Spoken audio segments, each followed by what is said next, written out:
A super easy ravine guide. Start with a normal start, which is a dart monkey right there. On strong.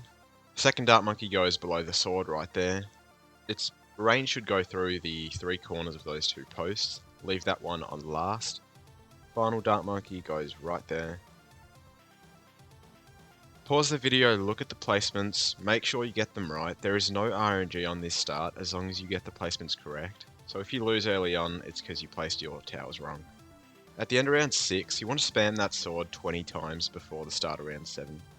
Then get quick shots on that bottom dart monkey. Round 7, when there's one green left, spam the sword until it comes out and kills that final green. At the end of round 7, another dart monkey below that left one. You want to put it as top left as possible, of course. Leave that one on first. This start is the normal start that kind of diverts into a start I made myself, and from my testing it's very RNG free. The end of round 8, a dart monkey as top left as possible in that corner. Leave that one on first as well.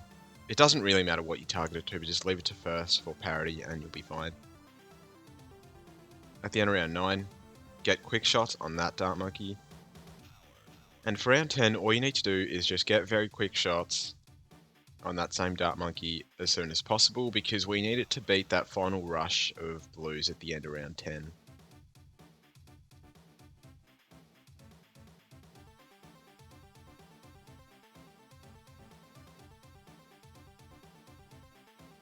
"11 is just AFK, so chill for a little bit. This start isn't really difficult at all, it's not like Sanctuary or anything. Just make sure you get triple shot mid round 12 on that left dart monkey, really important, because we can't beat the yellows without it. At the end of 12, get longer range on that bottom dart monkey.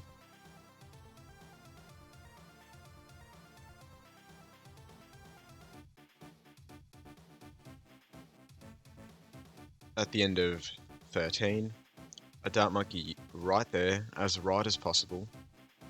Leave that one on first, and the fact that we can place a dart monkey there makes this early game so easy. And just guaranteed, so it's kind of perfect really. At the end of 14, a sniper in that corner. Don't put it too far to the left. There is good. Set it to strong, of course. And 15 is guaranteed. There shouldn't be any RNG on any of these rounds. I've tested this start a few times. I never had any RNG on it, so it should work for you. If it doesn't, please let me know in the comments. At the end of 15, get very quick shots on that bottom dart monkey.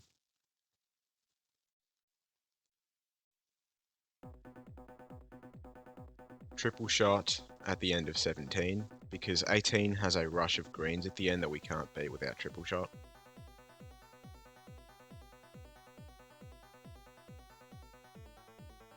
At the end of 18, get enhanced eyesight on that dart monkey, set it to strong, then quick shots on that dart monkey, and then on your other triple shot you want to get long range darts. Leave both triple shots on strong and that green headband dart monkey in the middle on first, and now you don't have to do anything, it's just AFK until we can afford Psy. 21 never gets close. 22 should always get really close at the end, as you'll see right there. But you never lose to it, and then you can afford Psy at the end of 22. Put him right there. On strong, of course. Get full metal jacket at the end of 24. It helps a little bit with 25, not really, but yeah. We need it for the leads anyway, so you may as well just get it now.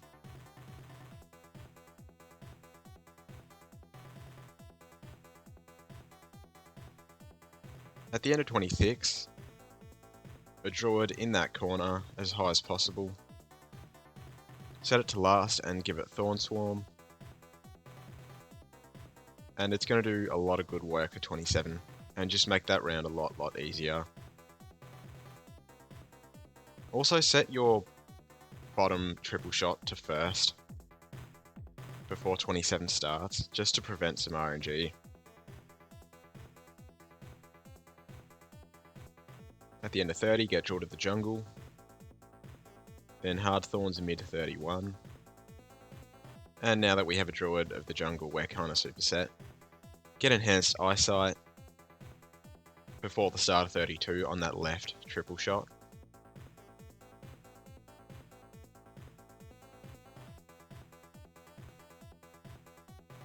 And 33 doesn't matter if we don't change size targeting because the triple shots can see camo.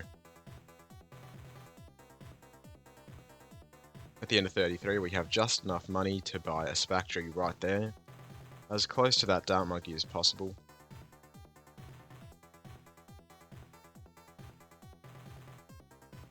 At the end of 34, Smart Spikes on the Spectre and set it to Smart obviously. Smart Spikes is kind of bugged on this map, it's pretty annoying. But yeah, you won't have any bad experiences with it with this strat, you should be fine. At the end of 35, your second Spectre goes right there. Look at the placement. The top part of the range should go through the kind of lightened mud area. For that Spectre, I recommend you pause the video and look at the placement and get it right, because it's very important. And for the first wave of 36, stun. At the end of 36, get bigger stacks on your right Spectre.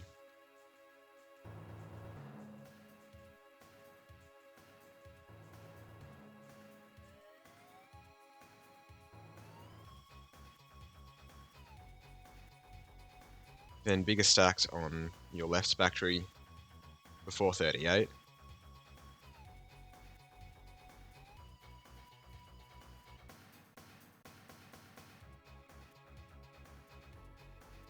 And then all we have to do is just start upgrading that right Spectre to a spiked balls before round 40 because the Moab's coming and we can't really destroy it quite yet.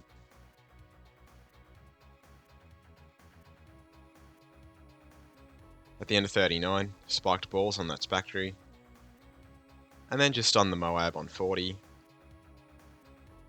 And it goes down super easy.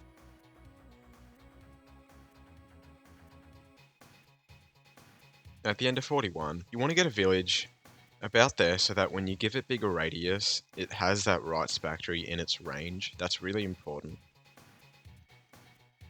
Don't put it too far to the right, but don't put it too far to the left either. About there is good. Once you give it bigger range, both Spectres should be in range. Give it the discount upgrades and then start upgrading your left Spectre to Smart Spikes. Put it on Smart for 42. 43 gets carried by Sai and Draw to the Jungle. Get White Hot Spikes at the end of 43 on the second Spectre. Right now we're just building into our mid game, which is going to be 2 Spectres and a Dart Storm. Get Spiked Balls on your second Spectre before 45.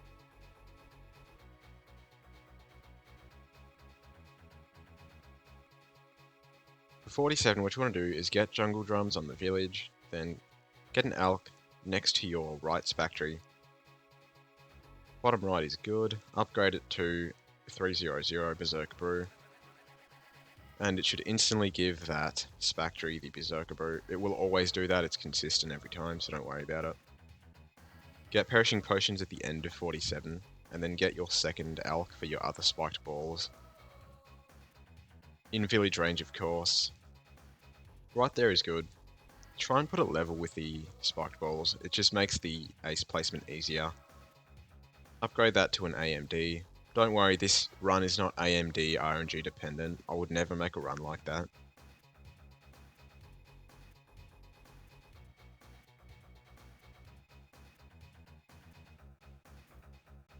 At the end of 48, make your other Alk a 320, and then you can put your ace down. Put it as far away from the village as you can while being in village range, and put it close to your Alk, but not too close, because we want it to target the Spectre for now. If it buffs your base ace, it's going to be a problem. So make sure it doesn't do that.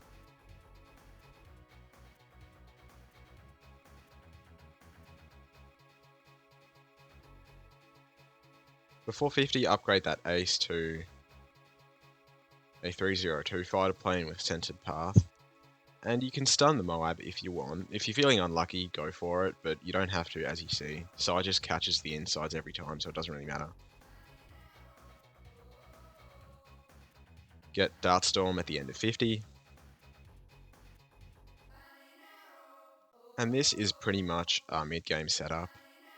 Psy is just amazing, especially with Dartstorm, because Psy obviously can't hit Moabs, but Dartstorm does quite a good job of killing Moabs in the mid-game. And Psy does an amazing job of cleaning up the Cerams that come out of them. So before 54, upgrade your right Alchemist to a stronger stimulant. And then, before you buy a Glue Gunner, don't buy him quite yet. Get primary training first, then buy a Glue Gunner. And place it right there. The left side of its range should touch the boundary between the grass and the left track. That's what you want to look at. This placement is really, really important. Like, it's not hard at all, but just make sure you get it right.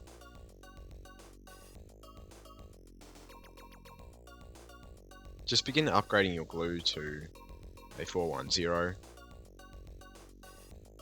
54. Stun anytime a Moab goes left.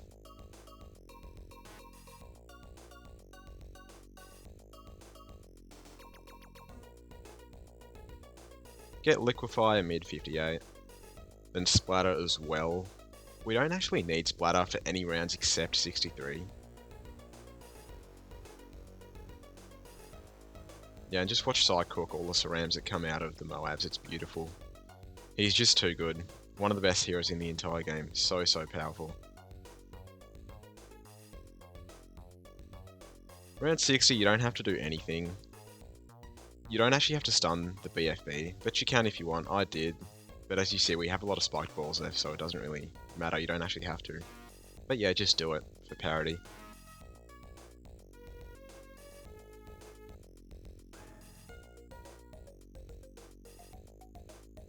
You don't have to stun 62. Actually, you shouldn't stun 62 at all. That's completely unnecessary, and we need both abilities for 63.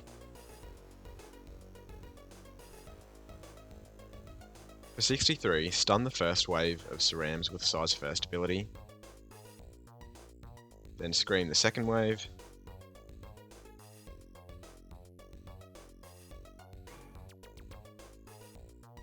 And then 64, stun when some fort Moabs come out of the top side. It's really, really important that you do, because there is a bit of RNG on 64 if you don't stun.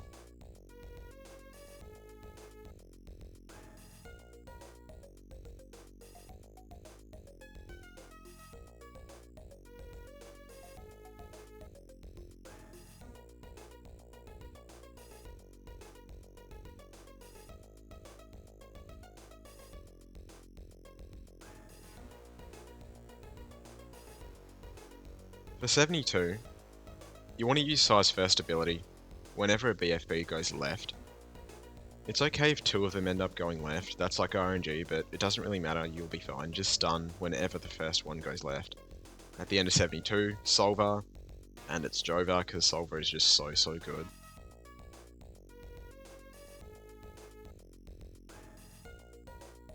After you get Wound Solver, upgrade your left Alk to a stronger stimulant, and it should be buffing your left Spectre and your Dartstorm.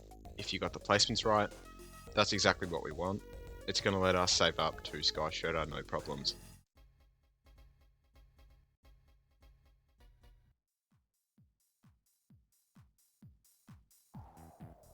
For 78, you want to Scream the first wave. You don't have to, but you probably should. You never lose to it, even though it is actually dependent on Alk buff RNG. Same with 76, so stun 76 as well, Scream it. I've never lost to either of those two waves, even without the Scream, but yeah, just do it. Second wave of 78, you have to Scream, and you can also stun as well. Stun unnecessary, Scream certainly necessary, because we don't have camo detection on our Balloon Solver quite yet. And so you definitely lose to that second wave of camo ceramics on 78. 79 is just super chill, obviously gives you a lot of cash before the big round 80 ZOMG, which on this particular run, which is my first and only run, as you saw from the intro, it gets really, really close, which it never did in the couple of trials that I did. But that's the nature of balloons, as you're about to see.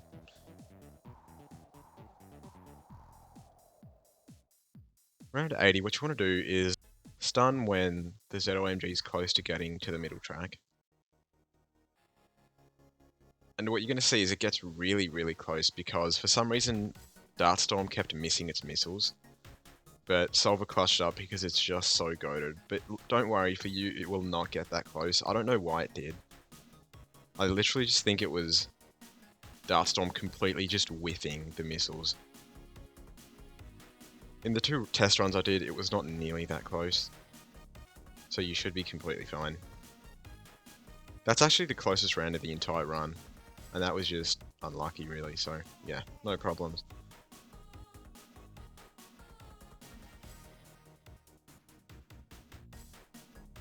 Stun when 5 fort BFBs are on screen.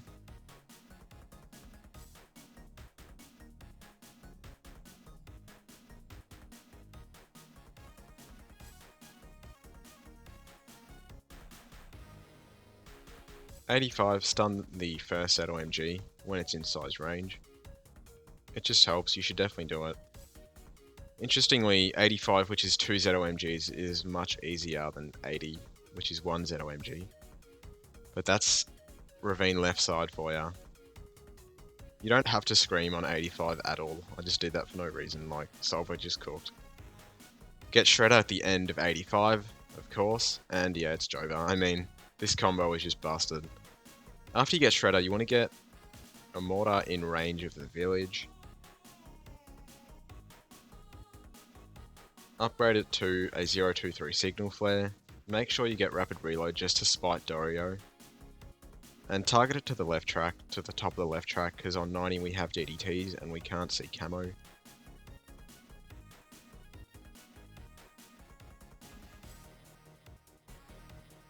You should probably turn off auto start for these last 10 rounds. As you can tell, they're just going to get completely mulched, but yeah, it's just better if you turn them off. So get shattering mid 92. You don't need it to beat the round, obviously, but yeah, just get it because it makes it easier and faster. You don't have to stun on 92, as you can probably tell. But yeah, I just did it to make Psy actually do something. For 93, you need to retarget the mortar to the right side because we have DDTs coming out of there and we have to decamo them for Solver and Shredder. 94, you should probably retarget it back to the left side. You don't actually have to, but yeah, it's just better. Makes it less close, which is obviously very useful. Stun 94 again, because you have Psy and you should. And just watch Sky Shredder mulch everything. 95, mortar back to the right side. Because obviously, lots of DDTs coming this round and we can't hit camos quite yet, but luckily we have Signal Flare on that mortar and it destroys 95. 96, set your mortar back to left side. And then get a sub in the water, upgrade it to first strike. Then a second sub as well. And then just get a ninja in discount range away from the Alks. And then just start upgrading that ninja to a Sabo.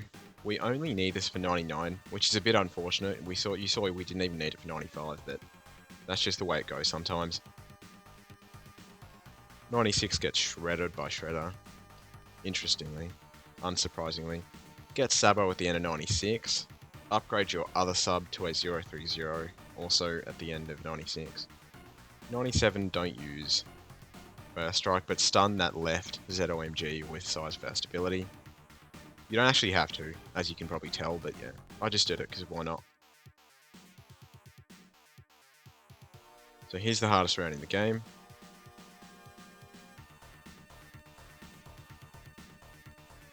Make sure you stun the ZOMGs with size first ability. You can use first strike as well, once there's no ZOMGs on left side. And yeah, that 98 just got completely destroyed. That was pretty funny. For 99, set the mortar to right side again because we need to decamo those DDTs. And then Sabo as soon as you see a DDT. I Saboed a bit late, but that's okay. And round 100, get your second first strike. And that's how you know it's Jover. You don't have to retarget the mortar, but you probably should. It does a tiny bit of damage, which doesn't hurt, obviously.